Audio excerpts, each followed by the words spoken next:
Olá pessoal, tudo bem? Então, estamos aqui de volta hoje, né? Que eu meio que meio gripar e tal coisa, mas isso aí faz parte, não é?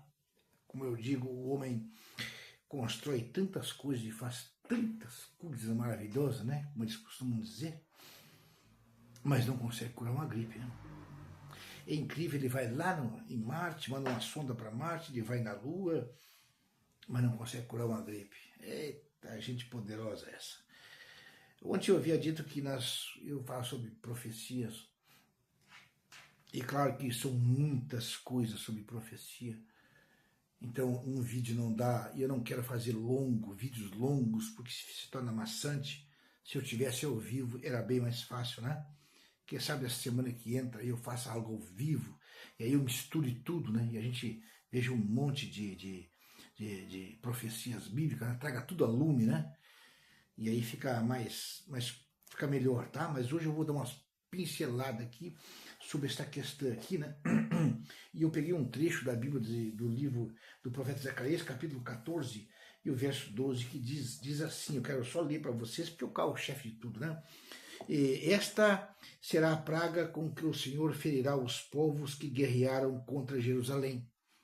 A sua carne será consumida, estando eles de pé, eles apodrecerão os olhos nas suas órbitas, eles apodrecerá a língua na sua boca. É um veneno e tanto, né? Bota veneno nisso. Mas aqui está. Então, quando eu disse para vocês ontem que eu oro por Jerusalém, eu oro pela paz, e eu acho que é a obrigação de todo cristão fazer isso, né? Mas, por outro lado, eu não estou muito preocupado com essa questão de Israel. Eu gosto de Israel, gosto do povo judeu, claro, gosto, porque de lá veio Jesus Cristo, de lá veio a palavra de Deus, e para lá volta de novo, né? Mas, por outro lado, acabei de ler esta profecia aqui para vocês, né, que existe algo sobrenatural com o povo judeu guardando, e também no Salmo 121, o guarda de Israel não dorme. Então, nós descansamos sobre a profecia, bem tranquilo, né, paciente, de que Deus vai tomar a direção das coisas, né? Tem pessoas aí loucas para que dê uma guerra, louca porque está vendo. As pessoas não têm consciência e noção do que está vindo aí. É como as pessoas pedem o dia de Deus, né? Ah, que Deus venha logo, que Deus venha logo. E a Bíblia vai e diz, vocês querem meu dia para quê? Meu dia é trevas e não luz. Para que vocês querem meu dia? É incrível, né? A falta de sabedoria das pessoas. Outros se aproveitam de textos bíblicos, transformam eles de uma tal maneira que vou dizer uma coisa para vocês, é horripilante, né? Então, as pessoas perguntam, tá, mas e as profecias, irmão Paulo, se cumprem quando elas tiver que se cumprir? Tudo no tempo de Deus, tudo na sua hora. Né? Então, eu acabei de dizer, olha, a Bíblia mesmo manda dizer que a gente tem que examinar as Escrituras. Examinar as Escrituras, porque são elas que testificam de mim, seu Pablo Jesus. Né? Então, por outro lado, eu queria ver com vocês três coisas. Essas três coisas que serão o carro-chefe nos próximos vídeos. O primeiro é Israel como uma nação. Então nós temos 14 de maio de 1948, o povo judeu se torna um estado dependente. Com festa, com direito a fogos de artifício e tudo. Né? E com a assinatura de um brasileiro chamado Oswaldo Aranha, né, que estava na ONU, né, presidia a ONU na época.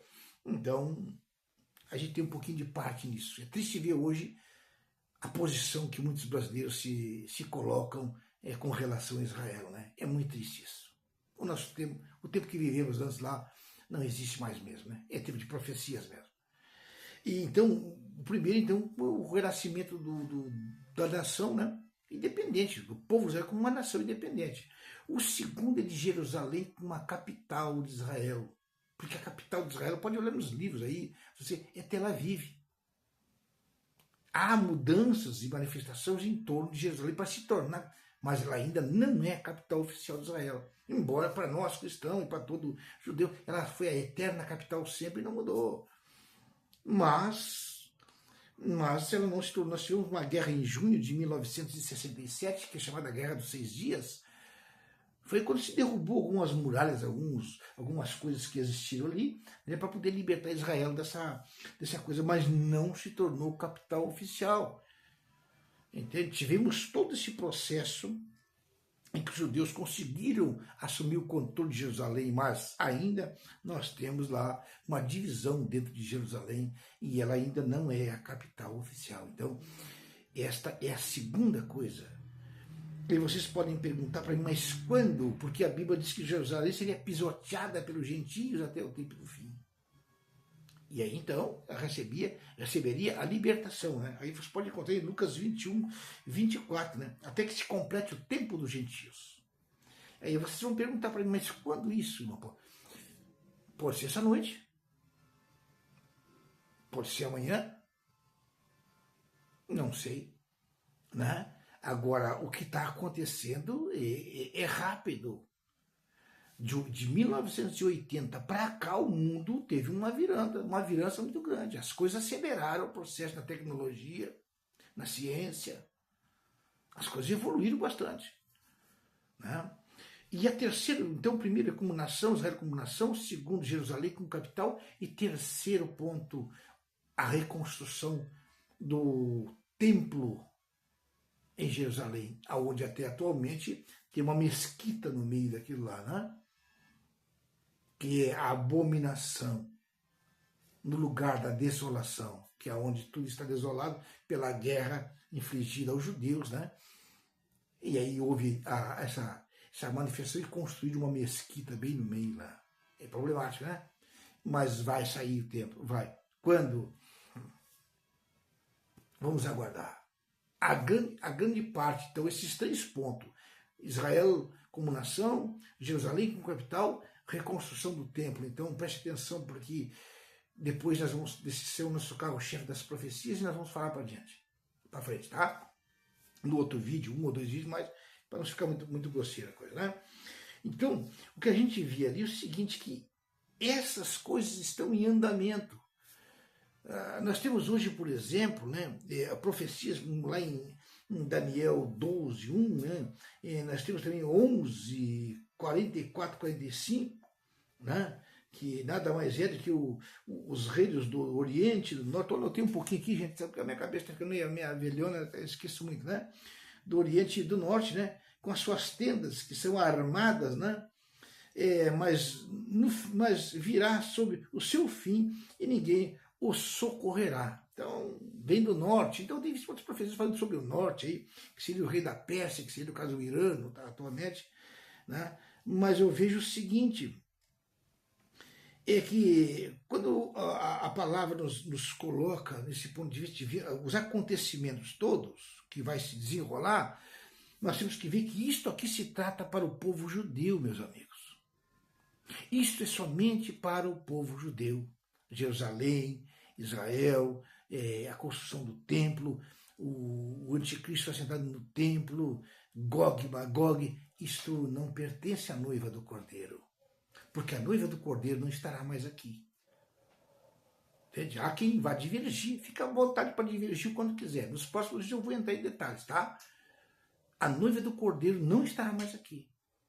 Essa famosa guerra do qual o apóstolo Pedro diz que os elementos ardendo vão se desfazer, e aqui eu acabei de ler em Zacarias 14, o castigo sobre aqueles que vão se enveredar contra Jerusalém, o castigo que vão receber e que vão apodrecer em pé, essa coisa química, essa coisa atômica, essa coisa nefasta que vai fazer uma destruição vasta aqui, né? Essa coisa nuclear, né? Esse contágio de destruição. Então, não tem nada a ver com a noiva. A noiva do Cordeiro é uma coisa, Israel é um sinal para a noiva da proximidade do que? Do limiar das profecias, o que vai acontecer. Mas a noiva do Cordeiro não estará aqui. A noiva do Cordeiro não pertence a esse núcleo de coisas que aqui está. Entendeu? Então, nos próximos vídeos, já estou em 10 minutos, já não consegui nem falar nada, e se torna longo demais, né? Então, eu quero que vocês guardem aí, que Daniel 12, 1, que é a profecia do tempo do fim, a profecia do tempo do fim, tá? Em Daniel lá 11, 44, 45, né? A armação de tendas para a guerra, onde o próprio Deus disse então que não vai ter quem socorra essas nações. Por outro lado, nós temos agora uma Rússia querendo negociar a paz entre Israel e Irã. Olha, a Rússia negociar, a Rússia financia terrorismo. Como é que quem financia o terrorismo vai falar de paz, gente? Tem a China querendo falar de paz, que não sei o que mais. Como é que esse povo que negocia, que investe financeiramente no terrorismo, como é que esse povo vai falar de paz?